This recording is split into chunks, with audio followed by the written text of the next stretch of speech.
Our viewers, and there's some people are not liking this pick as far as the richest man on the planet has the new title. Yes, I'm hinting at Elon Musk. Time has named him the person of the year. And in the magazine's article, they describe Musk as a man who aspires to save our planet and get us to a new one, of course, referring to Mars. Musk also says the next really big thing is to build a self-sustaining city on Mars and bring animals and creatures of Earth there, sort of like a futuristic Noah's Ark. Is Elon Musk the choice in your opinion, Tori? Do you like this choice? What do you think? Two things. One, it's not your favorite person of the year. It's the most influential person of the year, and some bad people have been person of the year. So forget what you think of Elon Musk, okay, personally, right? I think it's a great choice. Why? I think he single-handedly is carving out a future globally, and not one other person is doing that so dramatically other than Elon Musk. And when you talk about the future, his name is synonymous with the future. That's hard to do for one person. I think it's a great choice. I don't like him. Great choice. I think people are always hating on Elon Musk. It's like he is influential, he is powerful, and he has accomplished a lot. So, I mean, whether you like him personally or not, it's about people who changed the conversation in this world over the last few months, and he definitely has. I'm just surprised that in 2021, and I fully agree with you. Of course, when you think of Elon Musk, it's synonymous with influential, science, future, yep. All of it, future. But the misinformation that he spewed in regard to the pandemic and COVID, and even though he now says he's vaccinated, and I get that people can have evolution of thought, and I give him credit for that, but there was a time where he completely dismissed the vaccine, said it would be dangerous, did the same thing where he put his employees' lives in danger. Then there was all these different COVID cases that lit up in his factory. So he has, in my opinion, done a lot of harm when it surrounds 2021 as far as COVID goes. And you know how I take COVID very seriously with losing my brother-in-law. So for that, I have a bone to pick with him. What if I told you that, like, Mussolini was a Time Person of the Year, and like Hitler, like people who you don't like and have influenced it poorly, those people can also be part of it.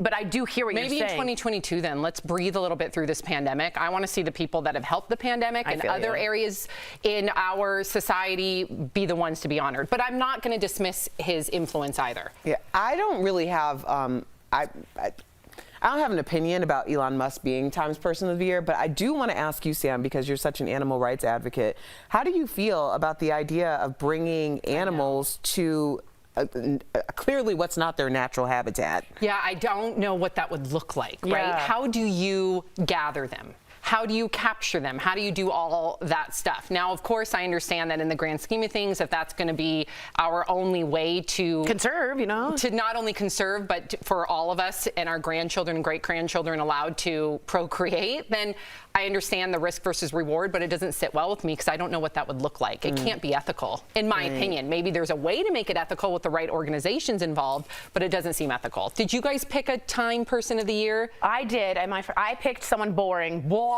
Who? You can yell at the TV screen right now. It's Angela Merkel. Okay. She's a good pick. And to me, I'll just say the past 4 years we've been tumultuous. She has quietly been the leader of the future world without making a lot of noise. That's hard to do. Bravo, Angela. I wish that Simone Biles would have gotten picked.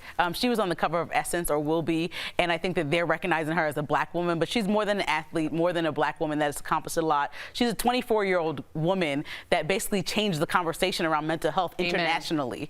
And as somebody who took a break to focus on my family and my mental health recently, I think that to be 24 and to know to do that and when to say no for yourself is a huge deal, and she should be the Person of the Year. So agree with you there, 1,000%. What do you think, Erica? I chose Stacey Abrams.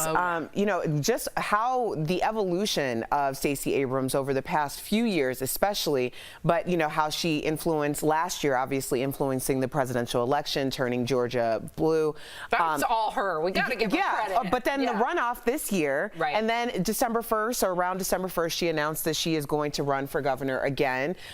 She is the comeback queen, and I think that this is a story that we are going to be talking about for generations to come. I agree with you. I love all of your picks. I really do, even yours, Tori. Angela Merkel. Come on. But I was going with Simone Biles this morning when I was talking to Michael Dean, just because, to your point, everything that she's done surrounding mental health and her advocacy and her selflessness, and I know not everybody feels that way, but I think that she is 1,000% honorable a Person of the Year. I also wanted to add, and some people might say that sounds a little old, meaning last year, is Dolly Parton. And I was thinking of her too. I know that last year everybody was celebrating her with her $1 million funding for the Moderna vaccine, but she still is inherently saving lives. So I think Dolly goes on that list too. We all picked women.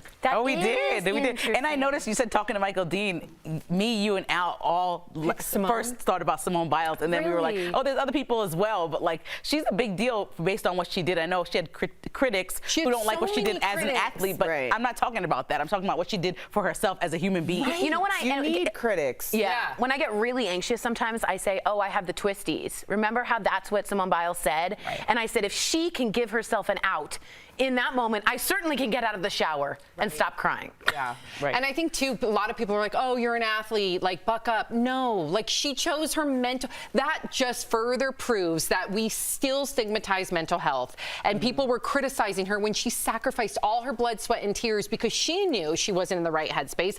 God forbid if she would have attempted to do her routine, who knows if she wouldn't have broken her spine. Or exactly. Her neck. And not to mention all of her advocacy amongst Dr. Nasser, yeah. I know. She, unbelievable. It would have been really cool if she was celebrated. Not Angola.